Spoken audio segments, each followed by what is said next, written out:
श्री स्वामी समर्थ. महाशिवरात्री हा हिंदू धर्मातील अत्यंत पवित्र आणि महत्त्वाचा सण आहे. भगवान शिव आणि माता पार्वती यांचा विवाह याच दिवशी झाला होता, अशी पौराणिक श्रद्धा देखील आहेत आणि कथा आहेत. 2026 मध्ये यावर्षी ही रात्र आध्यात्मिकदृष्ट्या महाशिवरात्रीची अतिशय महत्त्वाची ठरणार आहे. तर प्रत्येक महिन्याच्या कृष्ण पक्षातील चतुर्दशीला शिवरात्री ही येत असते, पण माघ किंवा फाल्गुन महिन्यात येणाऱ्या शिवरात्रीला महाशिवरात्री म्हणतात. या दिवशी शिवतत्व पृथ्वीवरती 1000 पटीने अधिक कार्यरत असते असे मानले जाते.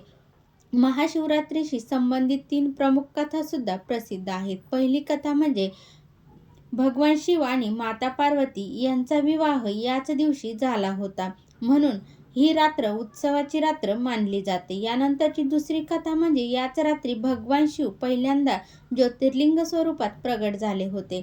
याचा आदी आणि अंत शोधण्यात ब्रह्मदेव आणि विष्णू देखील असमर्थ ठरले.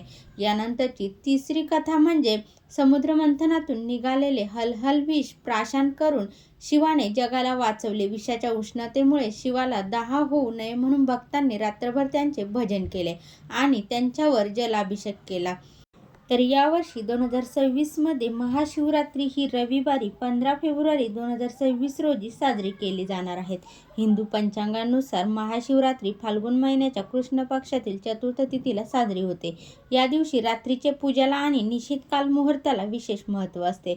2026 ची महाशिवरात्री या वर्षीची खरोखरच विशेष असणार आहे, कारण खगोलशास्त्रीय आणि ज्योतिषशास्त्रीय दृष्टिकोनातून या दिवशी शश राजयोग आणि गजलक्ष्मी राजयोग यांसारखे अत्यंत शुभ योग जुळून येत आहेत. अशा प्रकारची ग्रहांची स्थिती साधारणतः 300 वर्षानंतर पुन्हा पाहायला मिळणार आहेत, अशी ज्योतिषशास्त्रज्ञांचे मत आहेत. असे मानले जाते की या दिवशी अनेक ग्रहांची स्थिती ही साधकांसाठी आणि शिवभक्तांसाठी ऊर्जेचा मोठा स्रोत ठरेल, ज्यामुळे या दिवशी केलेली साधना अनेक पटीने जास्त फलदायी ठरेल. शिवपूजेमध्ये आपण महादेवांना अभिषेक करतो. ज्याप्रमाणे अभिषेक करताना पाण्याची धार संत आणि अखंड असते, त्याचप्रमाणे आपले मनही एकाग्र व्हावे हा त्यामागचा एक उद्देश असतो. क्रोध, लोभ, अहंकार यांसारख्या नकारात्मक भावनांचा त्याग करण्यासाठी ही रात्र महाशिवरात्रीची सर्वोत्तम मानली जाते. शिवपूजेत वापरल्या जाणाऱ्या प्रत्येक वस्तूचा एक विशिष्ट अर्थ आहे. बेलपत्र हे सत्व, रज आणि तम या 3 गुणांचे 3 जन्मांच्या पापांचा नाशाचे प्रतीक आहेत. भस्म हे जीवनाचे अंतिम सत्य दर्शवते की शेवटी सर्व काही मातीत मिसळणार आहे, त्यामुळे अहंकार नसावा.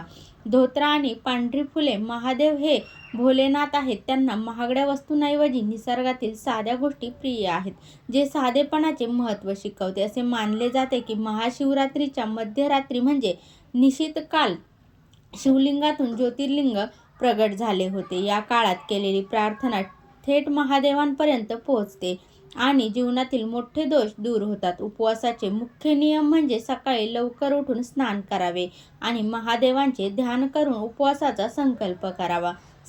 तसेच या दिवशी पूर्णपणे सात्विक अन्न घ्यावे. कोणाबद्दलही वाईट बोलू नये किंवा रागवू नयेत. शक्य असल्यास रात्री जागरण करून शिवलीला अमृत वाचावे किंवा ओम नमः शिवाय मंत्राचा जप करावा. दुसऱ्या दिवशी सकाळी आंघोळ करून महादेवांचे दर्शन घेऊन मगच अन्नाचे ग्रहण करावे. जर तुम्ही पाण्याविना उपवास करणे शक्य नसेल तर तुम्ही फलाहार घेऊ शकतात. केळी, फळे, सफरचंद, चिक्कू, पेरू यासारखी सर्व फळे तुम्ही खाऊ शकतात.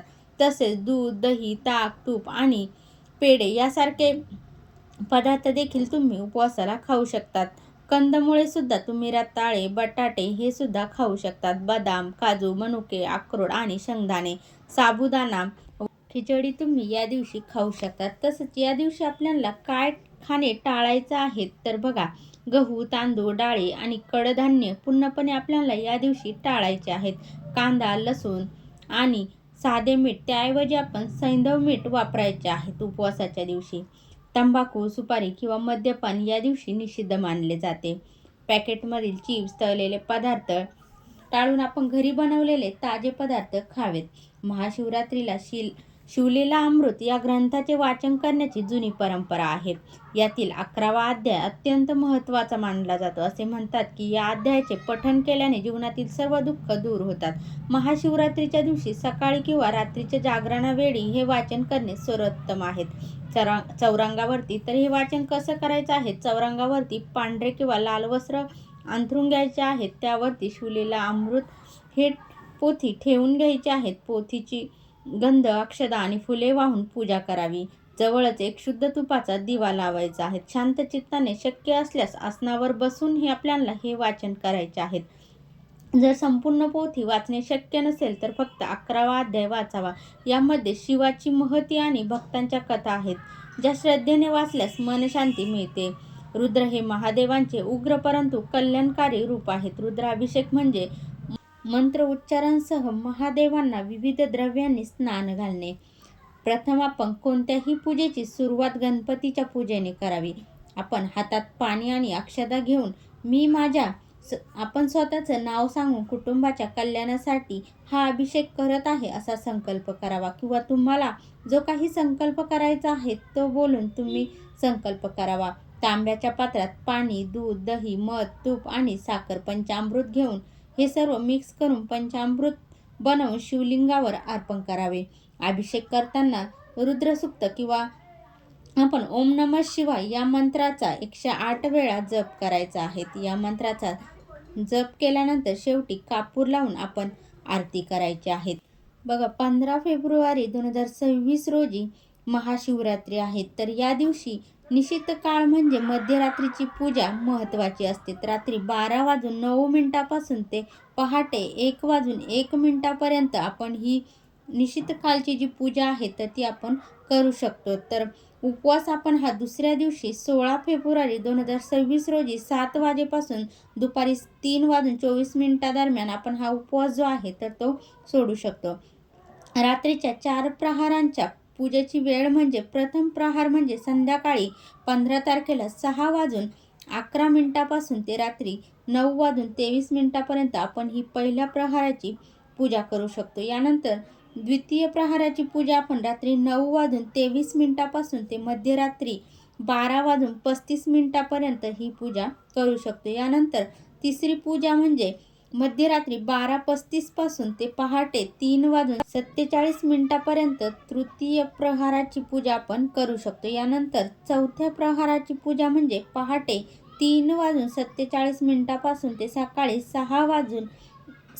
7 वाजेपर्यंत आपण ही चौथ्या प्रहाराची पूजा करू शकतो. बघा, शिवरात्रीचे 5 प्रकार पडतात. त्यातील पहिला प्रकार म्हणजे नित्य शिवरात्र.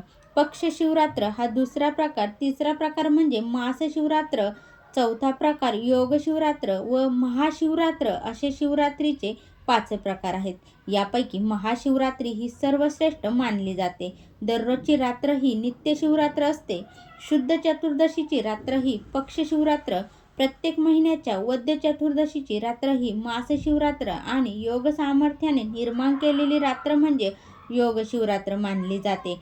बघा, आपण पूजा व जागरण ही या व्रताची महाशिवरात्रीच्या व्रताची 3 प्रमुख अंगे आहेत: उपवास, पूजा आणि जागरण. रात्रीच्या 4 प्रहरांपैकी प्रत्येक प्रहरामध्ये वेगवेगळ्या पद्धतीने शिवाची पूजा केली जाते. या पूजेला यामपूजा असे म्हटले जाते. पूजा करताना शिवाला विशेष प्रिय म्हणून बेलाची पाने हे वाहिली जातात. विशिष्ट वर्ष व्रत केल्यानंतर त्याचे उद्यापन करता येते. महाशिवरात्रीचे या काळात उपवास, जागरण वगैरे गोष्टी नकळत घडल्या तरी व्यक्तीचा उद्धार होतो असे म्हटले जाते. अशी लोकांची श्रद्धा असून ती सूचित करणाऱ्या अनेक कथाही प्रचलित आहेत. तर बघा, यावर्षी 15 फेब्रुवारी 2026 रोजी रविवारी महाशिवरात्री साजरी होणार आहे. महाशिवरात्रीला जलाभिषेक, रुद्राभिषेकाला अनन्यसाधारण असं महत्त्व आहे. देवांचे देव आणि तिन्ही लोकांचे स्वामी महादेवांचा हा सर्वात मोठा उत्सव असतो. या दिवशी भक्तिभावाने शिवाची आराधना केल्यास भगवान शंकर प्रसन्न होतात आणि शिवभक्तांच्या सर्व मनोकामना पूर्ण होतात असे मानले जाते. काही कथांनुसार समुद्र मंथनातून निघालेले हलाहल याच दिवशी शंकरांनी प्राशन केले होते आणि जगाला विनाशापासून वाचवले. हेच ऋण फेडण्याचा दिवस म्हणजे महाशिवरात्री होय अशी मान्यता असल्याचे सांगितले जाते. तर काही कथांनुसार या दिवशी शिव आणि पार्वती मातेचा विवाह झाला होता. काही ठिकाणी या दिवसाला जलरात्री असे संबोधले जाते. महाशिवरात्रीचा महिमा मोठा असल्याचे सांगितले जाते. शिवतत्व या दिवशी प्रथम पृथ्वीवरती अवतरल्यामुळे हा दिवस महाशिवरात्री म्हणून साजरा केला जातो. व्हिडिओ आवडल्यास लाईक, शेअर, कमेंट करा. चॅनलवरती नवीन असाल तर चॅनलला सबस्क्राईब करा. श्री स्वामी समर्थ. जय जय स्वामी समर्थ.